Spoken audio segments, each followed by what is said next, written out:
saw this story in the news. There's a guy who apparently flew his plane. Have you ever seen these? Sometimes you see like runners will do this, where they'll do like a tracking app on their phone or their watch, and they'll run a pattern. It's usually kind of like a nasty pattern. And they do something funny. Far too often, yes, it is. But in this case, it's a giant trident, and it wasn't a runner. It's a guy in a plane, and I have a lot of questions about this. We invited him on the show. His name is Jeremy Bellwood. He's been a pilot for 13 years. Jeremy's on the show now. Welcome to the show, Jeremy. Thank you. So, Jeremy, you are you're flying for many, many years. I assume you're not a new pilot because this seems like a kind of difficult thing to do. It does look like a beginner move. You made a trident. You made a trident in midair, and this isn't like a show plane. Not like a Skywriter either. Not a Skywriter. You're tracking your flight plan. And where did you come up with this idea? So I'm similar to what you were just saying with the runners. I've actually seen other planes that have done these line art drawings using a single continuous line. And in doing so, I always thought it'd be cool to do something, but never really had an idea of what it was that I wanted to do until the Mariners finally clinched the division and we knew we were headed to the playoffs. And it's like, okay, the Mariners logo would be cool if I could find some way to do it in a single contiguous line. And, trying to look through all the logos of the Mariners, I was trying to play around with a big S with a compass in the middle, and that would be just too challenging for all the waypoints I would need to create, how to actually do that path without, going way outside of the logo and coming back in and such. And ended up on the Trident, and, which works great because with Tridents up being the kind of motto of the season and now with Seize the Moment and the Trident and everything else, I mean, what better way to, kind of celebrate the team and what they've done. And well, it's a great picture too. For anybody who hasn't seen this, we'll post this on the page. It's a very good Trident. You did a very nice job. I have a ton of questions about this. So number one, are you a married man? I'm actually in the process of a divorce. Okay. Eliminates the need for my next question. Okay, so I'm not meaning to make this personal, but I was like, did you have to present this idea to your wife? I'm guessing no. Now. Or was this the catalyst for her decision? Your decision. No on either point. So did you discuss this idea with anybody before you went up and did it? And then was there any trepidation in doing it that you were going to draw some unwanted attention? Like a plane just flying over a major metropolitan area and a weird pattern draws the eye. Well, you got to clear this first, don't you? Yeah, do you have to clear this with the? I assume is it the air FAA? Traffic control, maybe. Yeah. I do not have to clear it with anybody. Yes! This was something that I just kind of did it for myself. That is so concerning. I wanted to share it with a couple different people, but you have to realize the difference between general aviation and commercial aviation. Sure. There are definite airspace issues. And you're flying a smaller plane, right? You made this plane. Is it a Tubman 601? No, it is a Glass Air Sportsman, and it was built back in 2017 out of the factory. But yes, it's just a small, lightweight, general aviation experimental airplane. And it has the experimental designation because it's considered a home-built airplane by the FAA, even though I went up to the factory and helped build it with their mechanics and everything else. Yeah, it's safe. It's safe. It is safe. I've been flying it for, the last 8 years or so. I've had it back to Florida. I've been back to Oshkosh, Wisconsin several times with it. I've got over 750 hours inside of this specific airplane. Because they measure in hours flown, not so much as in time, because a lot of guys don't get to fly as often as they want. Hey, can I ask a quick question? Were you a big Etch-a-Sketch guy as a kid? I was not, actually. I'm terrible with the artistic type of stuff. I don't know. I think you got a hidden talent. Model airplanes as a kid? I did not. I always wanted to fly as a kid and never really had the opportunity until later in life. So you jumped off things as a kid. I get it. Yeah. I did jump off a lot of things and ended up in the military and everything else. But, as far as artistic talent, this really is more of a combination of computer talent, just pure raw nerd geeking out. How do I get these waypoints defined and such in order to make the shape? That was my question about this. Are you having to, when you see a Skywriter, that's the only way that I can describe it for the audience, but a Skywriter the smoke will be billowing out the back, and then they'll cut that off so that they can then make a turn and then come back around and then they connect the points. Is that what you're doing when you make a Trident, or do you have to? Is this one solid motion that you're making, like one solid path? This is one solid loop. I cannot just go and say, okay, let's fly, and then let's teleport somewhere else in the sky in order to do the next line and connect the dots. So how are you like pre-planning that? How are you doing that?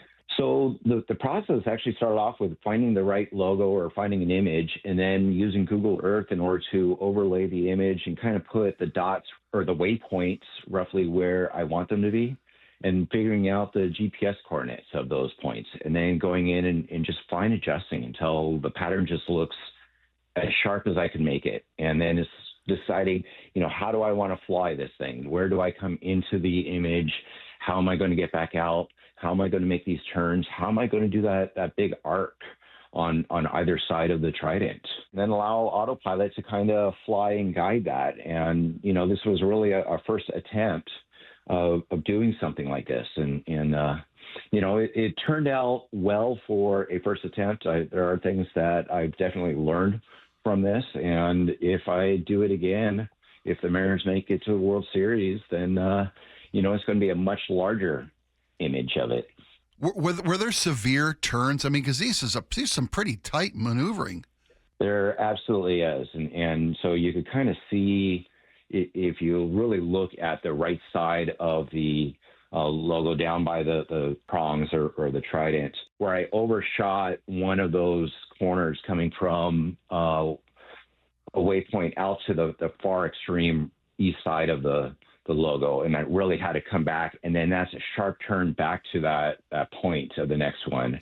And because the size of the Trident that I flew, this thing is only about 5 miles wide. It's a pretty big Trident, Jeremy. It's actually pretty small. It's pretty tight for that kind of maneuvering. I guess for a plane, yeah. I guess when you're making a Trident with a plane, it's small. It's definitely tight. It's definitely small for an airplane. That horizontal segment between that barb and the point to come back down to the tip of it, you're only talking maybe half a kilometer, 500, maybe, a little more than a quarter mile or so. And to then, and I'm flying this at about 50 to 60 miles per hour. And to have that tight corner, of over 90 degrees in order to make that sweep and head back towards the point, that is an extreme maneuver for an airplane, and which is why all these points are kind of very rounded. There are no real sharp corners in this.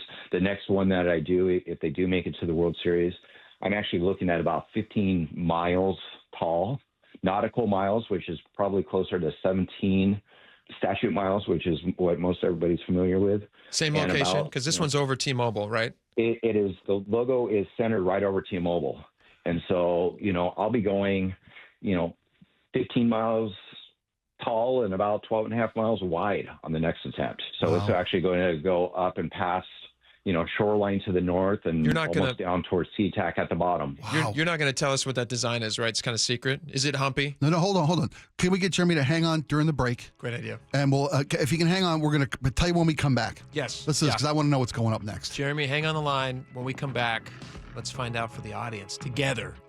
Is this going to be humpy when he draws this next thing? All right, stick around. We'll be right back. We are talking with pilot and obviously Mariner superfan Jeremy Bellwood, who flew his plane.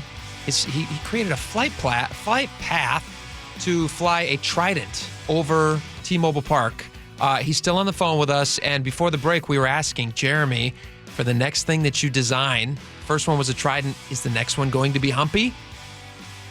It is not humpy. I wish I knew an artist who could do something and get me a contiguous line art drawing of something else that I could do. But, for me, just being the simple, nerdy math guy and computer guy, plotting out the Trident is what I'm going to do again. But, because of the scale, those corners don't have to necessarily be as sharp and whatnot. It should come out to be a much cleaner looking Trident over the city. Jeremy, I know you didn't have to get permission beforehand, but did you get some attention while you were doing this?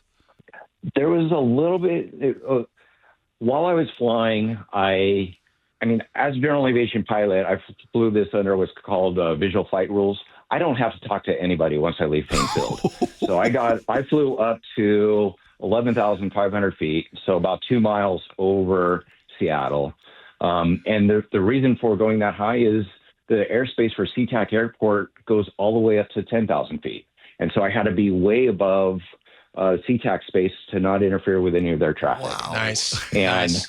so here I am up there, and I start drawing this and whatnot, and all of a sudden Seattle approach controllers, air traffic controllers are, asking me, hey, are you on frequency? And it's like, yeah, I'm here. I'm monitoring. I'm just being quiet and doing my own thing up here. And Are you making a like, Trident? no, they were saying, we're kind of curious. We've seen you loitering kind of over this area. We're curious what you may be doing. And so I mentioned that. I'm looking for parking. I wanted to do this, try it. Right?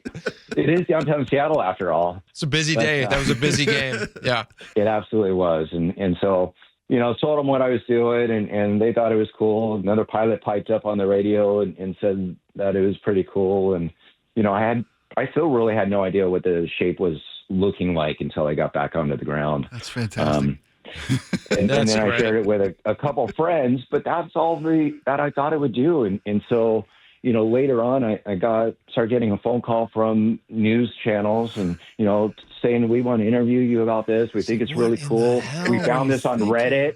And it's like, what the, who found this? Who are the geeks that are out there Oh, watching we're the every geeks. single Okay. flight? Yeah. Okay. We're the geeks. Right. No, it is geeks. Great job, buddy. My dad has a plane app, Yeah. and because they live near Payne Field, and so every time a plane flies by, which is literally all the time, he'll be in the backyard and he'll look up and go, "You want to know what kind of plane that is?" I'm like, "No, like, who cares? You dork! It's a plane. We know I it's a love plane." this. All right, Jeremy Bellwood, great job. I'm excited to see what your next design is. I know you're going to keep that secret. Will you come back on and tell us about it once you've done it?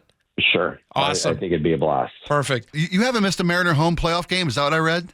Correct. I'll be there tonight. I'll be there tomorrow night. And we have the tickets for the World Series as well for all their home games. Attaboy. Good for So- you. Awesome. Yeah, we're looking forward to it. Mariner super fan and great pilot. All right, that's Jeremy Bellwood. If you see somebody doing something suspicious in the skies, it's probably him. No.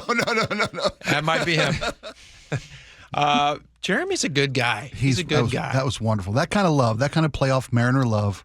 But can I say, I didn't want to say something to Jeremy, but I got to say something. I've been seeing this since I saw the story. Yeah, you have a concern about this other than just the safety of flying a plane? Of course, him. But if you look at what he drew, does he know north from south? As a pilot, I think that might be important.